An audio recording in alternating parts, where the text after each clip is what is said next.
votes as each state's results are counted.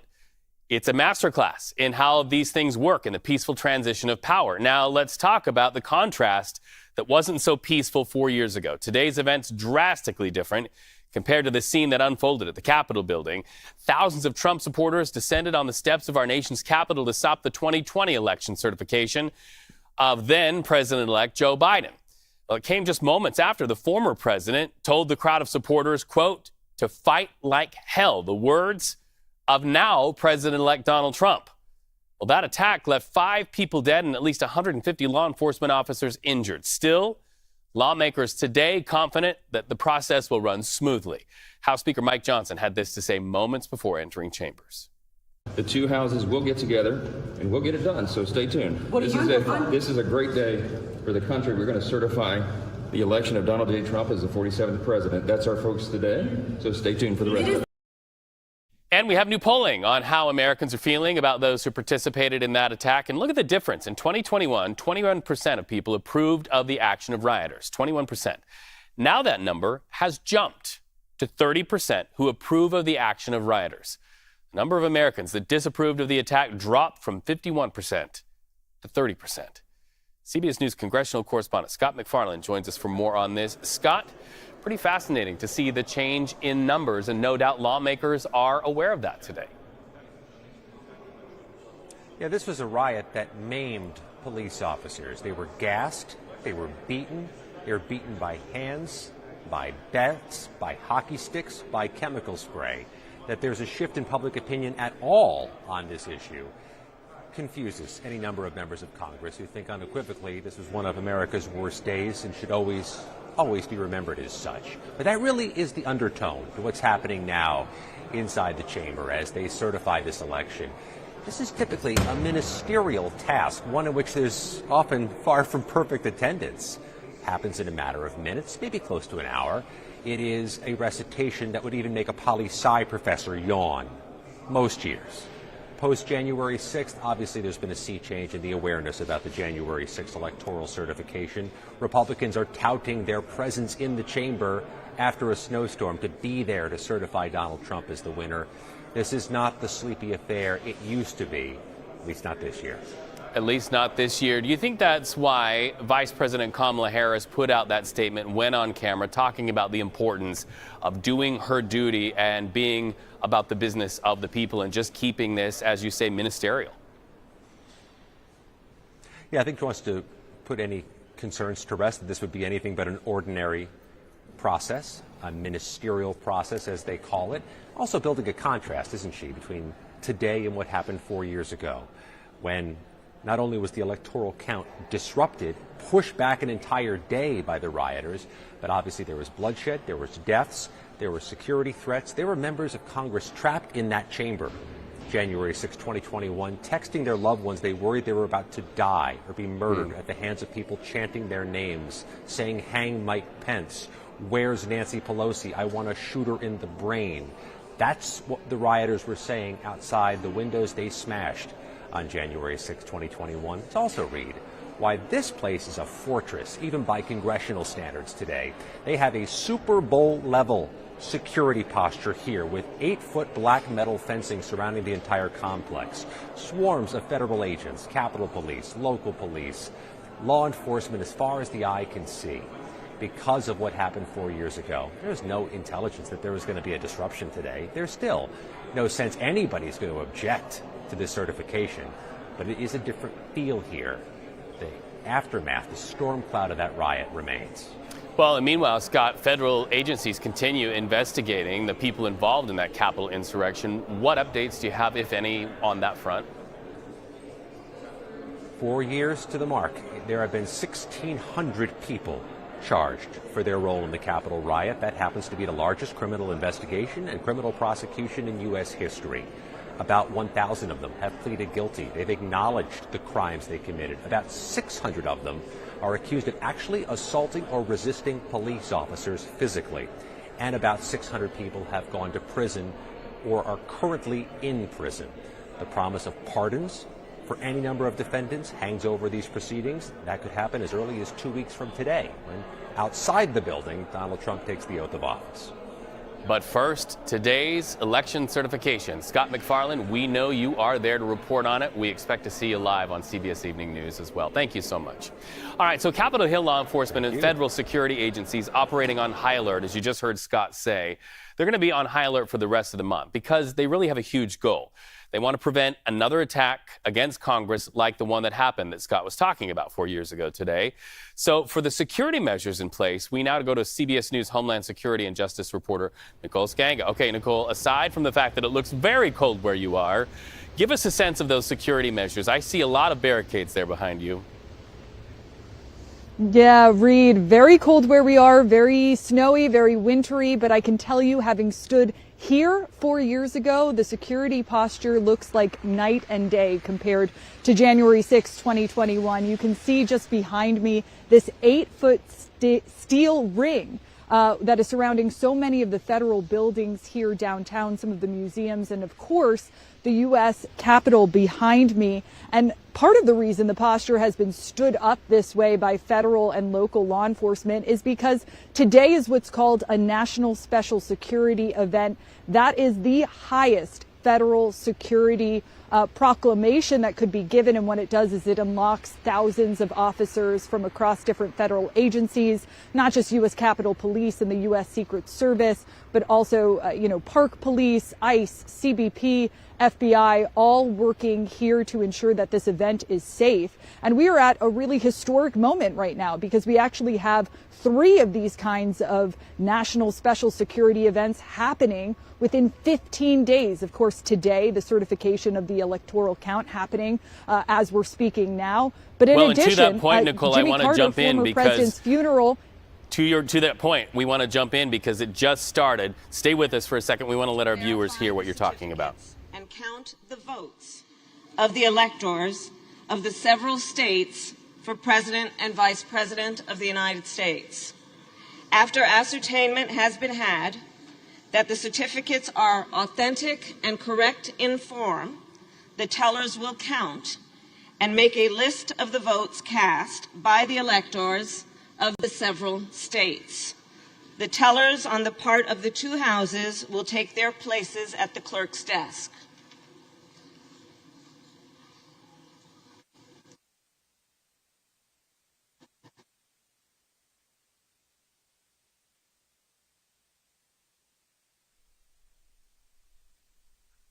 All right, so that was the first bit of business there. Kamala Harris calling that count into order. And now the approach to the desk and all of the formalities that happen.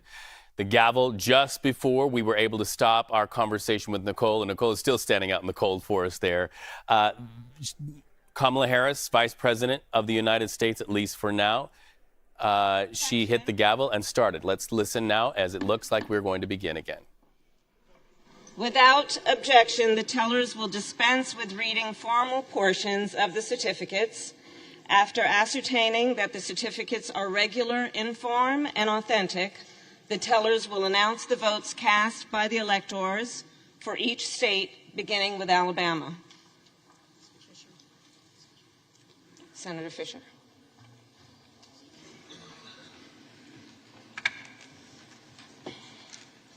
Madam President, the certificate of the electoral vote of the state of Alabama seems to be regular in form and authentic, and it appears therefrom that Donald J. Trump of the state of Florida received 9 votes for president, and J.D. Vance of the state of Ohio received 9 votes for vice president.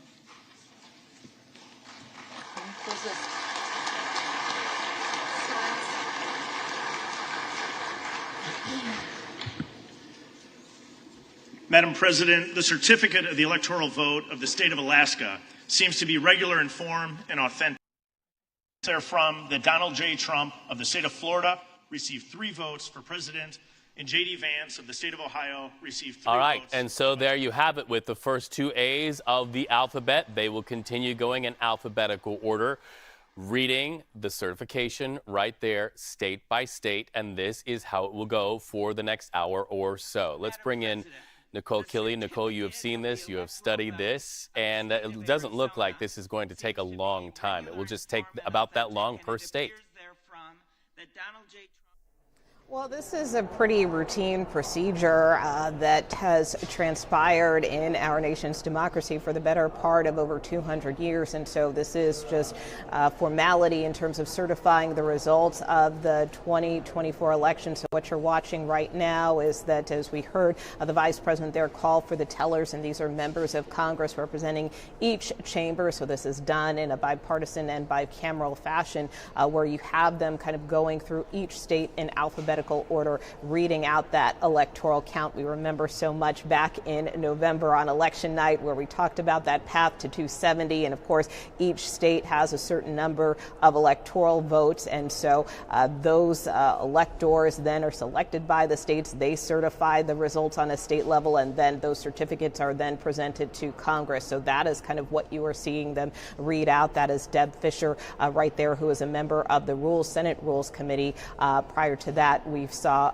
Amy Klobuchar, her counterpart, Democratic counterpart on the Senate Rules Committee. So they will continue to alternate kind of going through each state, again, reading out that electoral count. As we know, President-elect Trump won 312 electoral votes. So once they get through all 50 states and the District of Columbia, of course, the vice president will eventually read out those results once those tellers tally them and assemble their full count. So that is kind of what we are watching happen right now on the House floor in the House chamber. I would note right before the session started, it didn't look like the chamber was particularly full. We know that there are some members, of course, because there's a big snowstorm here in D.C., who may not have been able to make it back, but certainly enough to carry out this process as it should. All right, Nicole Killian, thank you so much. Let's bring in CBS News Major Garrett now to have a conversation. Major, it's so striking to me to contrast what is happening today with what happened just 4 years ago, when this process that is a part-time memorial of our democracy in action, the peaceful transition of power, was interrupted. Do you see this contrast as something that will also in and of itself make American history? Of course it'll make American history. That history is being attempted to be rewritten right now. There are Republicans who want to either memory hole or whitewash what happened 4 years ago. 4 years ago was an attempt to overturn a presidential election that was legally held, verified by count after count in the disputed states, and was moving toward this formulaic certification. That certification process, the one that is playing out according to process and according to order right now, was disrupted 4 years ago. Why? Because an angry mob stormed the Capitol, broke inside, and threatened to take over the House chamber and the Senate chamber, sending lawmakers in both chambers, Senate and House representatives, fleeing for their lives and their safety. Their staffs in nearby House and Senate office buildings also felt threatened, and legitimately so. That was a violent attack to overturn a presidential election. And it was afterwards, many Republicans distanced themselves from then President Trump. There was an impeachment trial and a process which he survived.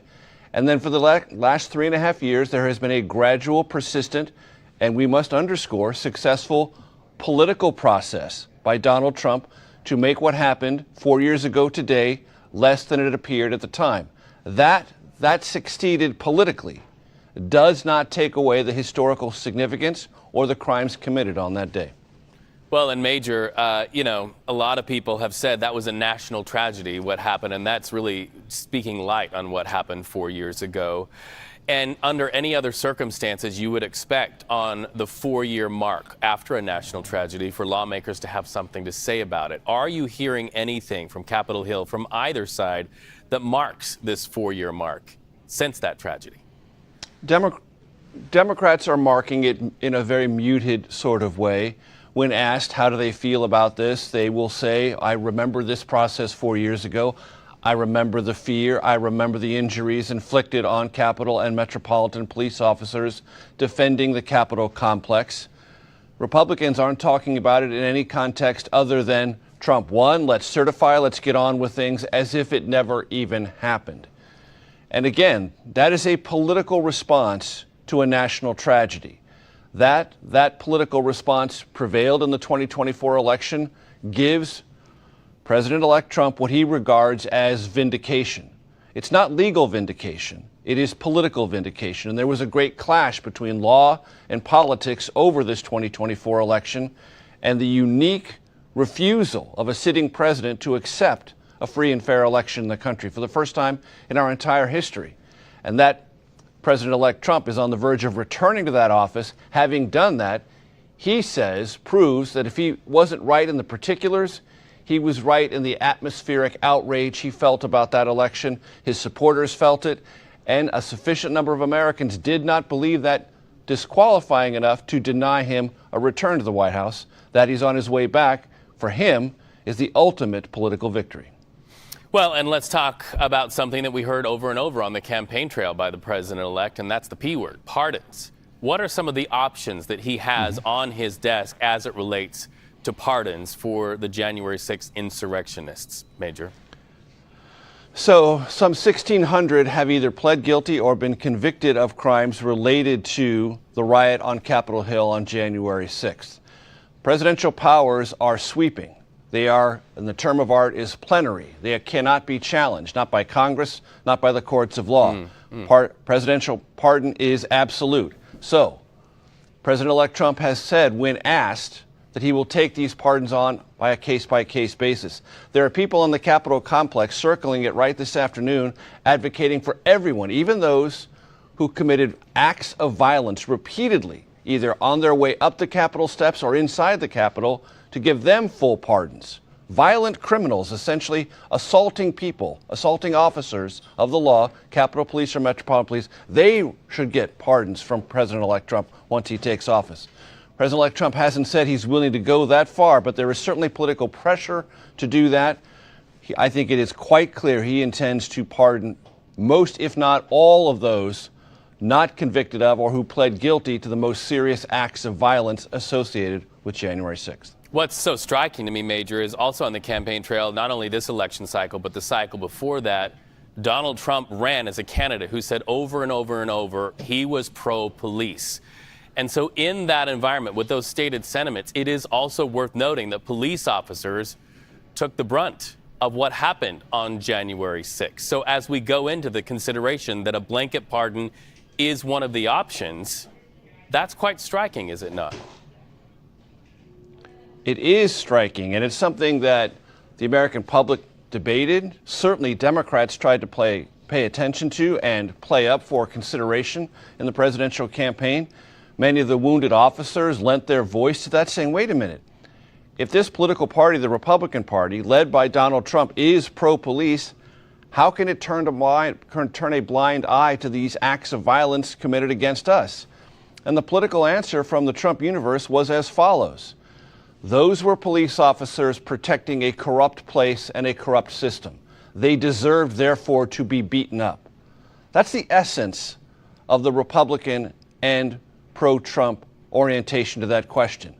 Those police officers were defending something that, to their mind, was illegal or corrupt or some combination of the two. And therefore, their defense of that place, the Congress, their defense of the certification of a presidential election, they considered without foundation, without evidence, invalid, meant they deserved to get beaten up by the mob. That orientation is really important in our history, because if that orientation flows through the political actions taken by this incoming Trump administration, it will be based on the sense that there's no political cost to orient yourself to a law enforcement question like that in the future. Well, and speaking to political costs, and I'm going to tell our directors and our producers in the back if we possibly can pull up the poll that we referenced earlier in this broadcast. I want to ask you, because it looks like there's been some erosion of sentiment regarding what happened on January 6th 4 years ago, in how Americans feel about what happened on January 6th.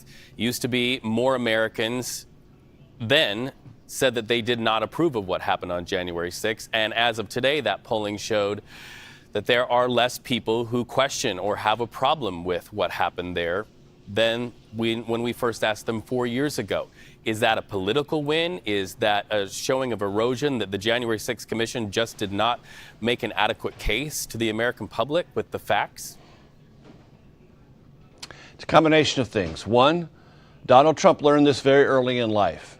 Attack, attack, attack if you're on offense, and even if you lose or do something wrong, never admit defeat, never admit you were wrong. So his inflexibility on the question, right, of pushing forward on January 6th sent a message to the country that he was going to take the political risk to defend January 6th no matter what. Over time, people became less pleased with the Biden administration. That began to filter into their consideration of January 6th. They were unhappy with President Biden, so maybe they're less willing to condemn Trump over January 6th. All those things came together.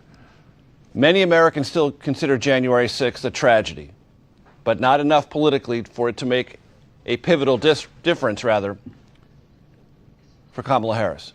And we are seeing that poll there on the screen. Then 21% approving of the January 6th actions, now 30%. And strongly disapprove on one of 2021, 51%, now 30% strongly disapprove. Major Garrett, we appreciate the conversation today.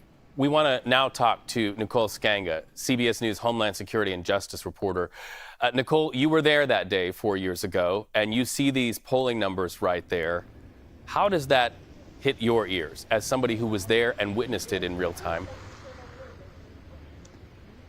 Reed, I want to remind our viewers of what exactly played out on that day. My crew that is here with us today, Omar, Steve, myself, we were all here 4 years ago, and we witnessed, as members of far-right extremist groups, the Oath Keepers, the Proud Boys, the 3 Percenters assembled, creating paramilitary formations, wearing tactical gear, carrying weapons, many of them turning an American flag and an American flagpole into a weapon. And they marched down Pennsylvania Avenue, where I'm standing right now, chanting, many of them, deploring not only lawmakers on Capitol Hill, but also some of the media who was covering that day's events. I had a colleague who lost his camera when it was burnt by some of the rioters here.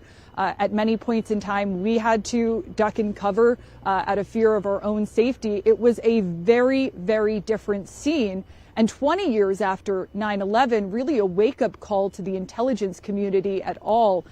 Many aftermath action reports written, Reed, but it stands out to me 4 years later that no one within the intelligence community had flagged that these were happening. As far as the public perception, it's certainly evolved, and time has a funny way of whitewashing history, but I have a fierce recollection of just how dangerous that day was, watching law enforcement, Capitol Police officers really in hand-to-hand combat with some of these rioters. You see the bike racks that are next to me here. I'm reminded of the bike racks that so many of the rioters had pushed, knocking law enforcement down as they made their way into the U.S. Capitol, breaking the windows. So just such a stark comparison. Not only today have we seen intelligence leading up to this event, but truly as a national special security event, there's just been an enormous amount of focus on ensuring that something like what happened on January 6, 2021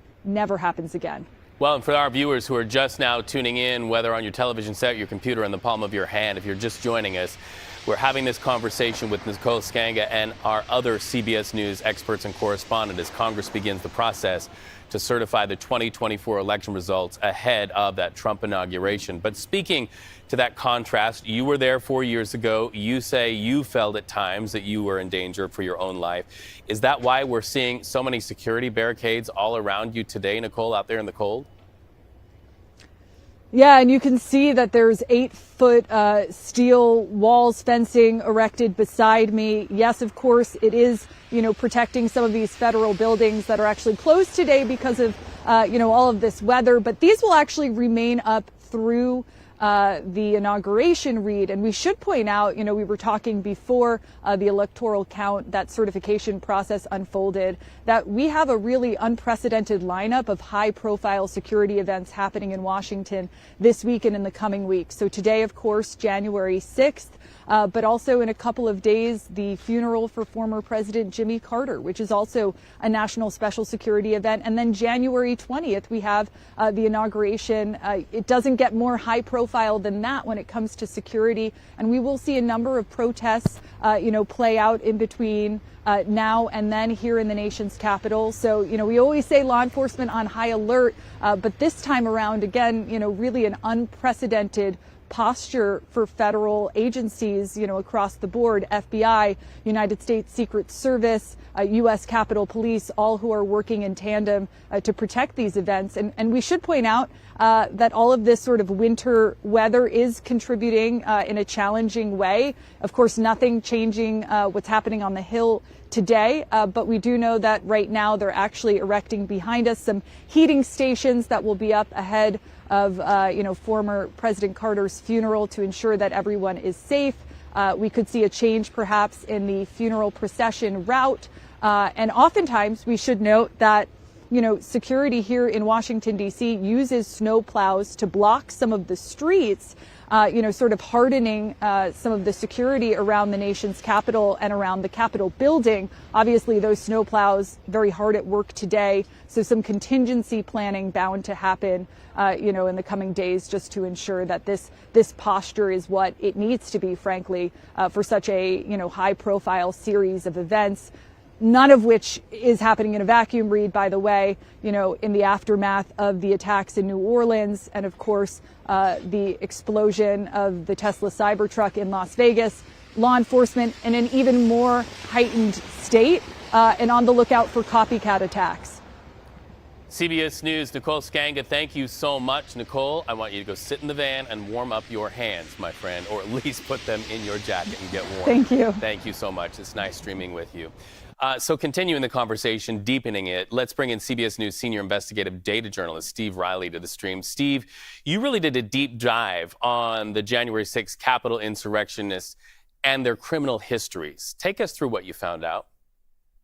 Well, thanks for having me. Yes. So as we heard Major Garrett say, nearly 1,600 people have been charged with crimes tied to the Capitol insurrection. That includes more than 170 charged with using a deadly or dangerous weapon or causing serious bodily injury to a law enforcement officer. And since then, more than 1,000 defendants have pleaded guilty, and about 220 more were convicted at trial. And what my colleagues and I did was scour federal sentencing records in order to see which defendants have prior criminal records. Now, we did this by analyzing the sentencing memoranda that federal prosecutors file for every defendant who's sentenced in these cases. What we found were nearly 160 defendants in these Capitol breach cases have prior criminal records. Many of them are for minor offenses, but some were for serious criminal histories that we reported on today. Pretty fascinating to see that correlation. Any cases in particular catch your attention among the defendants?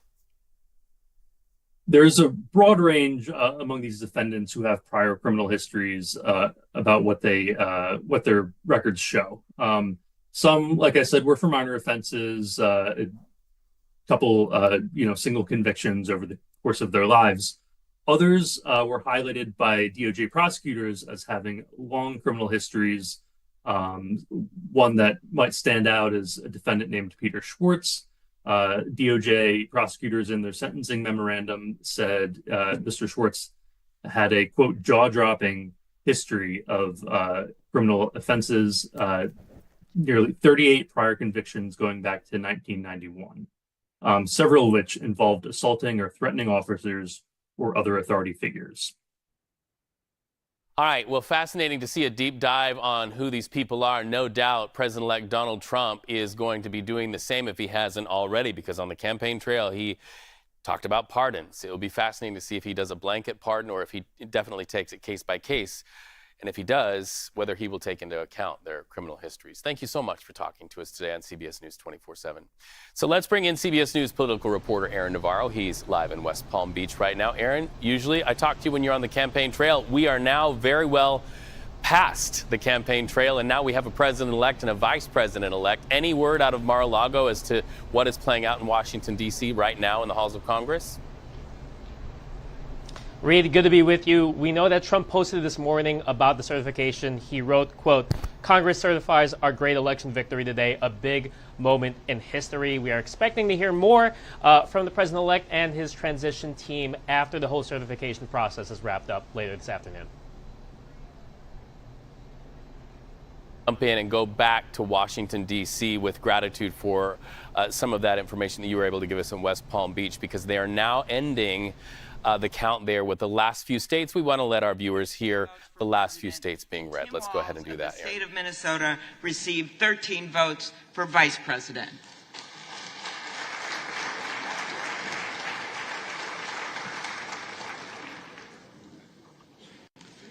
Madam President, the certificate of the electoral vote of the state of Washington seems irregular in form and authentic, and it appears therefrom that Kamala D. Harris of the state of California received 12 votes for president, and Tim Walz of the state of Minnesota received 12 votes for vice president.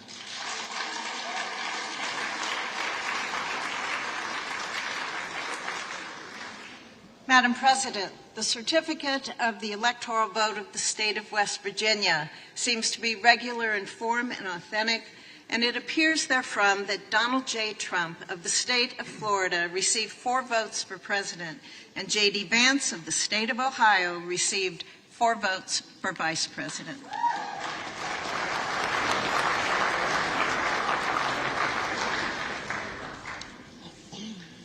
Madam President, the certificate of the electoral vote of the great state of Wisconsin seems to be regular in form and authentic, and it appears therefrom that Donald J. Trump of the state of Florida received 10 votes for president, and J.D. Vance of the state of Ohio received 10 votes for vice president.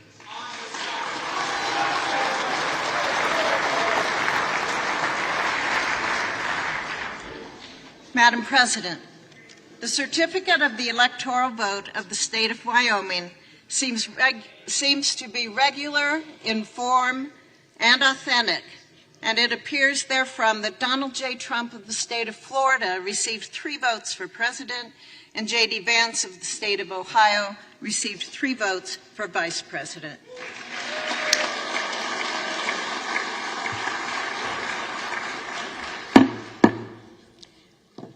Members of Congress, the certificates having been read, the tellers will ascertain and deliver the result to the President of the Senate.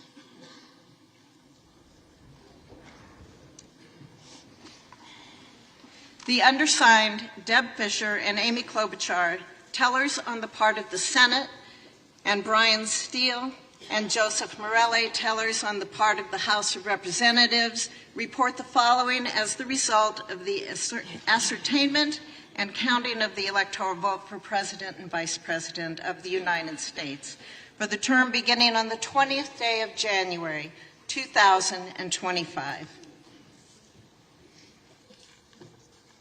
The state of the vote for the President of the United States. The electoral votes from each state are counted, and Vice President Kamala Harris will carry out her constitutional duty as President of the Senate, overseeing the certification of Donald Trump's victory. Harris has accepted the 2024 results. Let's listen in. Votes. Kamala D. Harris.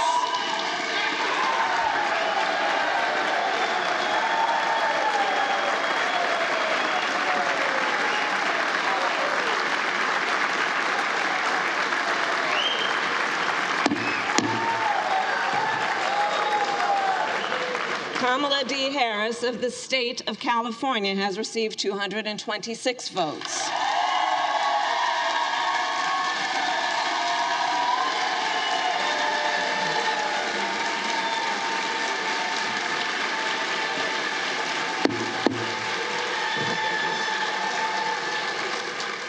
The whole number of electors appointed to vote for Vice President of the United States is 538. Within that whole number, a majority is 270. The votes for Vice President of the United States are as follows. J.D. Vance of the state of Ohio has received 312 votes.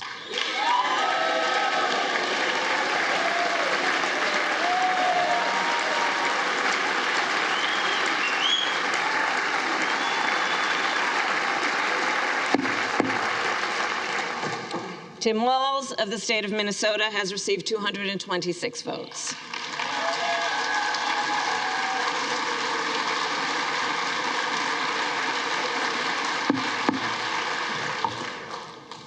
This announcement of the state of the vote by the President of the Senate shall be deemed a sufficient declaration of the persons elected President and Vice President of the United States, each for a term beginning on the 20th day of January 2025, and shall be entered together with the list of the votes on the journals of the House and the Senate. Thank you very much.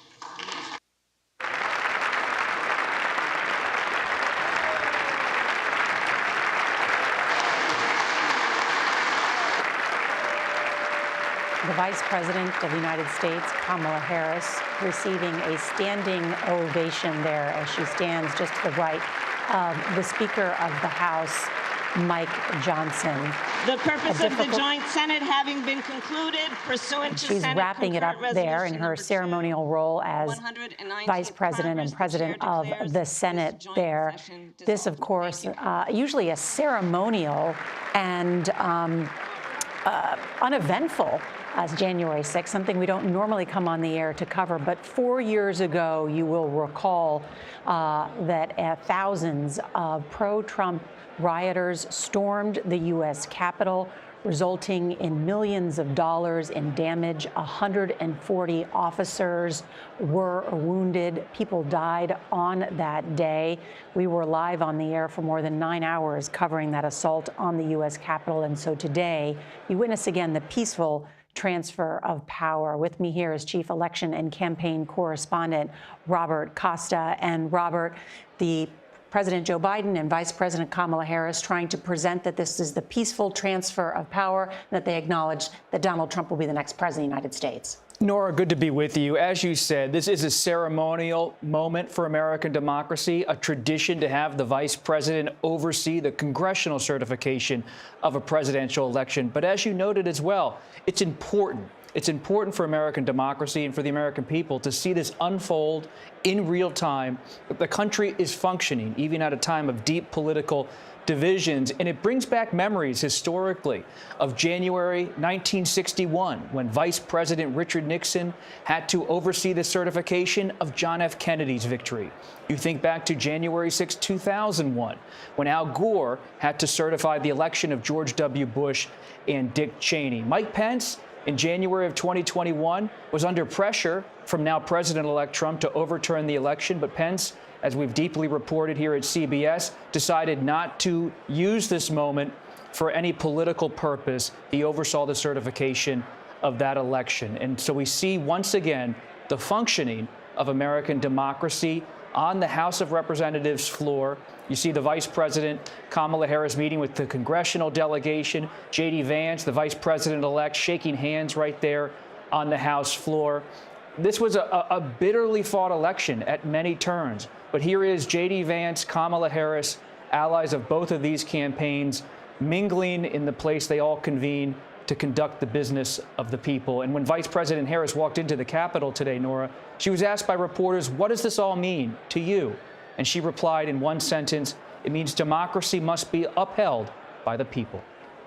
An excellent point, Robert Costa. Thank you. Want to bring in our congressional correspondent, Scott McFarland, on Capitol Hill. Scott, the Capitol on lockdown today, given what happened 4 years ago, designated for the first time in history as a national special security event. You have done some of the most extensive reporting of any journalist on what happened January 6, 4 years ago, and what has become the largest single investigation the Justice Department has ever undertaken into those that stormed on January 6th and committed that violence. What can you report to us today about the status of those, Scott? This remains the largest criminal investigation and prosecution in U.S. history, Nora, still ongoing 4 years after the day. And this all happened today in a driving snowstorm here in Washington. Some of those members had to fight through the snow to be there. But to be clear, there's also this like metaphorical storm cloud hanging over the Capitol. People have not erased the memories of January 6, 2021. When they did this last time, the fumes of chemical spray were in the air. There was blood on the Capitol floors, human waste on the walls. There were wounded, maimed, gassed, beaten police officers recovering from injuries. That's what happened last time. And one of the men who was running that proceeding just now, the Democrat who is top on the House Administration Committee, Joe Morelli of New York, he administered the task there. He told me before walking on the floor, he's worried all of this has been whitewashed. There were no vigils organized by Republican leaders who now control the House and Senate. There is a January 6 plaque to honor police officers mandated by law. It's never been hung, and no discussion of January 6th by House leaders as they walk to the floor today. As for the prosecutions, as of today, there are now about 1,600 federal defendants, 1,000 of whom have admitted their crimes. They've pleaded guilty.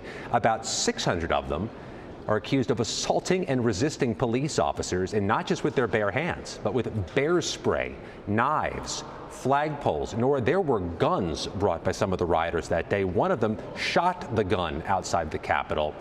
None of this is happening in a vacuum. This historic moment on the House floor is quite a contrast from 4 years ago. Scott McFarland on Capitol Hill. Scott, thank you. I want to bring in Chief White House correspondent Nancy Cordes, who is outside in that snowstorm that we have witnessed here in our nation's capital today. And Nancy, the President of the United States, Joe Biden, taking to print today to make sure that people don't forget what happened 4 years ago. What have you learned? Hello, Nora. Yes, good afternoon from a very snowy White House, and especially White House. And you're right, the president and the vice president today have been looking to underscore in understated but serious ways the importance of what happened at the Capitol that we watched unfold before our very eyes 4 years ago, to ensure that it isn't whitewashed, as some have tried to do by insisting that somehow that was a day of love or a peaceful protest. So you saw the vice president, who we all just watched carry out her constitutional obligation on Capitol Hill. She released a video before all of that started this morning. Quick video just to say that the certification of the election is one of her duties, and that it is a very important part of democracy. She said the peaceful transfer of power is one of the most fundamental principles of American democracy. Translation, she, of all people, may not like the outcome of the election, but she is going to do her duty because that is what the Constitution demands. That's what democracy demands. And that's, of course, famously what Donald Trump did not want his own vice president, Mike Pence, to do 4 years ago on this very day. President Biden released an op-ed in the Washington Post yesterday entitled "What Americans Should Remember About January 6th." He, as well, looking to underscore what happened there. He said that an unrelenting effort has been underway to rewrite, even erase, the history of that day. He said that that history needs to be told and repeated because any nation that forgets its past is doomed to repeat it, Nora. Nancy Cordes at the White House. Want to bring in Robert Costa one more time. And as the President of the United States says, wants to make sure that people don't forget what happened on January 6th, the President-elect Donald Trump has said he is going to very seriously consider pardoning some or almost all of those 1,600 defendants. And one quick note for history. 4 years ago, so much of January 6th was not just the mob attacking the U.S. Capitol. It was the wave of objections from lawmakers. Today, Nora, not one single lawmaker objected to the certification of the most recent presidential election. And what a comeback for President-elect Donald Trump. Stunning in terms of American political history to go from being the president who oversaw January 6, 2021 to being a criminal convict in May of 2024. Now he's the president-elect of the United States, and the investigations of January 6 on the federal level have fallen away as he prepares to take office. As you point out, even Donald Trump rebuked by the top members of his own party in Congress on that day 4 years ago on January 6th and called on him to call off the rioters. Robert Costa, thank you to all of our correspondents, producers, and crews for covering this day. Our coverage will continue on CBS News 24/7, your local news. And tonight on the CBS Evening News, this has been a CBS News Special Report. I'm Norah O'Donnell.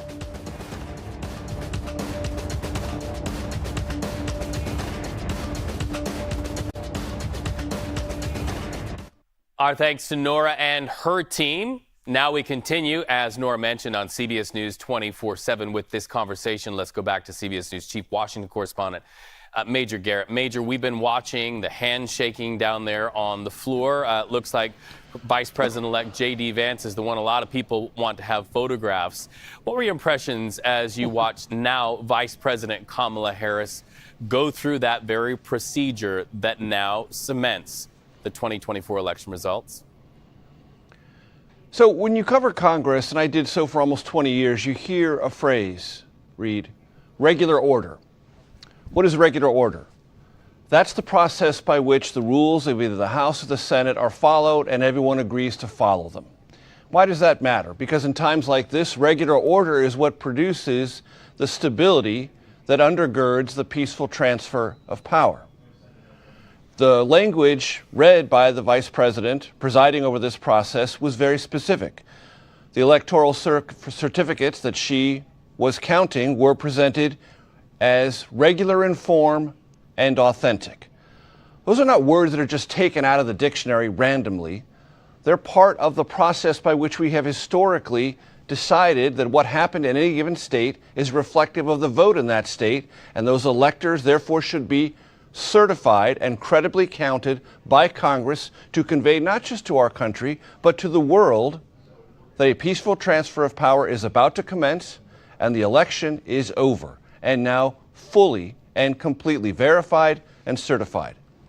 Why do I bring that up? Because 4 years ago, there was a malevolent attempt inside the Trump White House to create alternate, non-regular, non-authentic certificates of the electors, phony ones, to masquerade as the intent of the voters in those disputed states, to overturn a verified and legally held presidential election.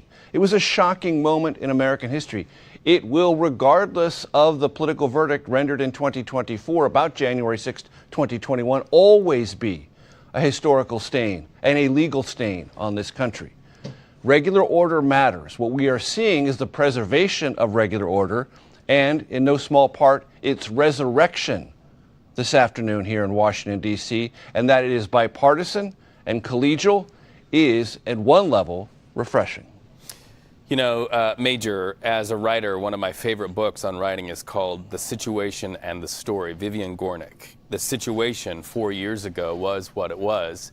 The story was what it was, but now it seems that there's an evolution in the retelling of the story. Given the vast information the January 6th Commission came up with, will today get in the way of all of these truths being told for generations to come? This moving on sort of energy that we're seeing in Congress? It will depend in great measure on the actions of the second Trump administration, because if the actions of the second Trump administration live within the contours of regular order, do not take on within the executive branch extravagant new powers that have never been claimed by a president to do things in regards to immigration or the military or other realms of American life. If the second Trump administration lives within the contours of our Constitution, of laws passed by Congress, of previous precedents, holding in and restraining some of the powers of the presidency, then it will mean one thing. If this second Trump term goes in excessive directions, new directions, and expands the power of the presidency or ignores legal challenges or tries to overturn regular order in Congress by some mechanism, political, persuasive, or otherwise, then we will have to look back on January 6th, 2021 as a foreshadowing of new and aggressive powers within the executive branch to, if not topple, certainly rewrite the way we understand what regular order and process in this country is.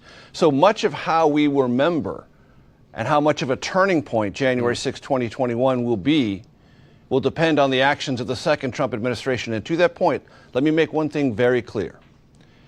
There was a period of time after January 6, 2021, in which Donald Trump was in a kind of political wilderness. And the people who hung out with him then, who did not abandon him, despite what he did and what he helped foment on January 6, 2021, are part of his tightest inner circle now. He regards them as his chief and most important loyalists. So those who looked at January 6th and said, I see nothing wrong here, were close then, they are close now, they will be closer still inside the White House when he is inaugurated on January 20th. Close now with an ear to the incoming president and arguably with a lot of power. Major Garrett, thank you so much for the conversation and for your years of covering Congress and helping us to see this through that context. We appreciate it. So let's talk about the what's next. Let's bring in CBS News congressional correspondent Nicole Killion live from Capitol Hill. Okay, Nicole, you saw it play out there. Striking there to watch Vice President Kamala Harris conduct the business of the people as she said she would.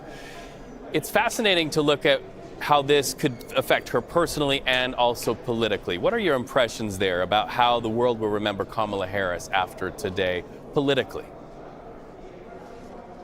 Well, I think you saw her there get due respect from both sides of the aisle, certainly on the part of Democrats who gave her a standing ovation when she read out her name and the results, even though she was defeated by the president-elect. So from that standpoint, I think there is still a lot of admiration and appreciation for the very abbreviated campaign that she ran. And look, she made clear before she went into the chamber that she believes that this is a sacred obligation, serving as president of the Senate, serving as vice president, carrying out something that is constitutionally mandated. You know, she felt an obligation. I mean, at the end of the day, she is doing her job. And she told reporters as she headed into the chamber when she was asked about kind of how she was feeling and what this day means to her, she replied by saying that democracy should be upheld by the people. So she really is kind of stood there very stoically, even though it may have been very difficult for her personally to again kind of relive what was a very bitter and heated election. But at the end of the day, recognizing the greater good, the greater importance of fulfilling her constitutional duty by overseeing the certification of this election. And then you see to her left, of course, Mike Johnson, who did not have an easy time last week when we talked in the nomination process when the lawmakers, I'm being told to go to someone else right now. So we're going to jump off of that question. Nicole, I thank you for your time. Let's go to, who are we going to, producer? You got my ear. Okay. CBS News election law contributor David Becker for more on this process. So take us through the process. And my apologies to Nicole. We should have let Nicole finish her answer there. But anyway, go ahead and take us through the process. Yeah, I mean, what we just saw took about 30 minutes, and that was what it should be. It's just counting electoral votes that we already know exist. We already know the outcome. Vice President Harris did her duty as every other vice president has done before, including Vice President Pence, including Vice President Gore, who oversaw the certification of his own defeat, including Vice President Nixon, who oversaw the certification of his own defeat in 1961. And so we should remember that by this time, 4 years ago, the House was already, or the Congress was already under siege. There were members of Congress who were fleeing, who were hiding. There were calls to hang Mike Pence. And at this point, what we just saw was exactly as it's always been done in every year but 2021 in modern American history, which is members of Congress performed their duty. We didn't see a single objection to any of the state's electoral votes. All of the electoral votes were regularly given, and this is as it should be. All right, and I'll ask you the same question I was going to ask Nicole Killion there. You saw almost a cordial sense there between now Vice President Kamala Harris and House Speaker Mike Johnson. That could be a double-edged sword for him politically, because we know that some of his detractors there, his Republican detractors in Congress, felt like, given the bipartisan nature of the spending bill and some of his work to reach across the aisle, was a political liability for him. How did you read what went on between Kamala Harris and the speaker? I think it was just a very human moment between two public servants who obviously have a lot of disagreements politically. Speaker Johnson was seeing the certification of the presidential election that he was happy with. He was happy with the outcome. Vice President Harris clearly wasn't. But it's important to see these leaders acting as human beings in a cordial manner. Major Garrett mentioned this before. This is the way it's supposed to be done. This is the most ceremonial and ministerial thing Congress is going to do. This should be the least contentious thing that Congress is going to do. Much less contentious is what we saw in the election of a speaker just a few days ago. And so this should be the moment for everyone to come together and just acknowledge what the American people decided. That's what they did. Kudos to them for that. They shouldn't be doing anything else, but obviously it stands in stark contrast to what we saw just 4 years earlier when members of Congress who were trying to do their duty were under attack. Well, and before we leave you in about 20 seconds, it bears mentioning that the next time we will see these leaders close together will be Inauguration Day, when President-elect Donald Trump, Vice President-elect J.D. Vance will share the stage on Inauguration Day with outgoing President Joe Biden and outgoing Vice President Kamala Harris. Thank you so much for joining us. And thank you so much for watching history play out right here on CBS News 24/7. There you have it. When we see it, you see it. Congress has now certified the 2024 election results, paving the way for the inauguration of Donald Trump and J.D. Vance.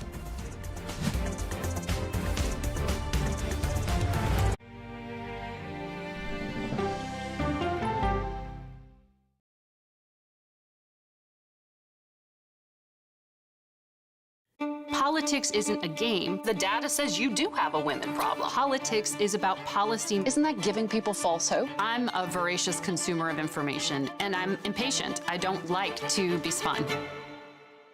To be moderator of Face the Nation is not an anchor. It's not an actress. You are up here to moderate a conversation. That means bringing the most powerful stakeholders to the table to become better informed.